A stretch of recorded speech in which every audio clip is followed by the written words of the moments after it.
Halo teman-teman, kembali lagi di Pandra Show. Kita lagi bersama Pamaja Angel, kita tamu kita yang lagi viral saat ini. Ya, kita akan bertanya-tanya mengenai viralnya dia. Kita ke pertanyaan pertama, kenapa bisa lagi sampai begitu? Karena keadaan saya kasih begini kak, anak-anak memerlukan tapi tidak kerja sama saya. Jadi ketemu di mana ki itu biasa kalau mau ki begitu. Biasanya di biring kasih kak, misalkan di biring tingkas ya kak, ini lagi nabung lama. Iya.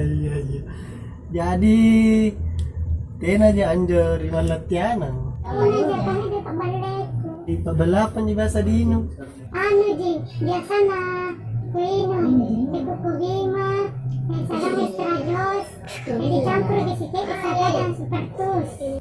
Tak berapa itu biasa nabayarkan ki Yanu. Tergantung dari tebal tipis kumisnya.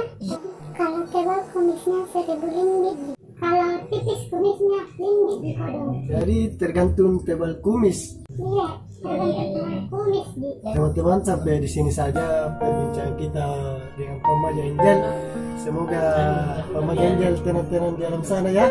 Terima kasih teman-teman. Assalamualaikum warahmatullahi wabarakatuh.